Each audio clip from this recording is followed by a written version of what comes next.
hello hello hello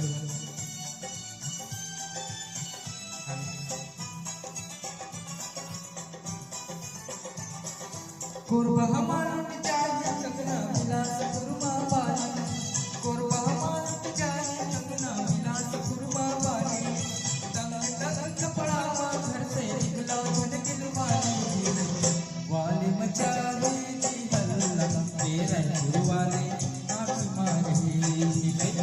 वाले मचाली हल्ला तेरा गुरुवाले आँख मारी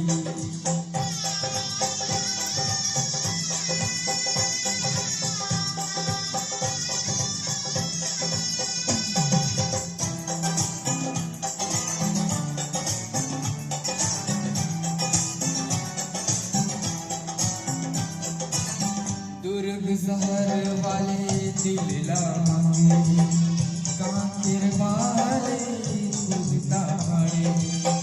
रायगढ़ जगदल के रावण रायगढ़ जगदल के रावण तोर पे गोरी सुई मारे महासमुंद झन जाते गोरी चल जाही वो रायफल महासमुंद झन जाते गोरी चल जाही वो रायफल बजनी सबो झन तोरे दीवाना पाछू ले आके माथ धरी बजनी सबो झन तोरे दीवाना पाछू ले आके माथ धरी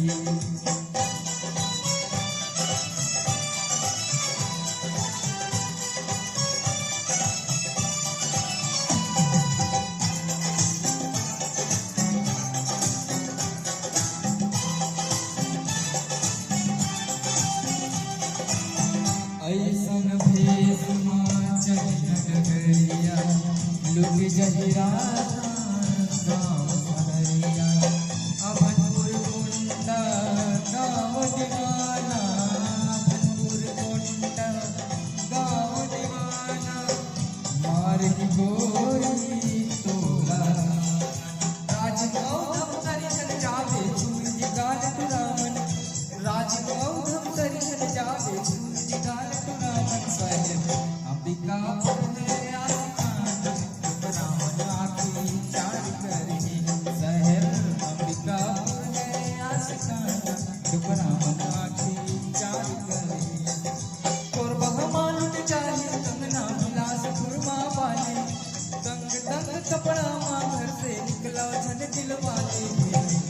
वाले मचाहे जी अल्लाह तेरा गुरु वाले आँख मारी हिले वाले मचाहे जी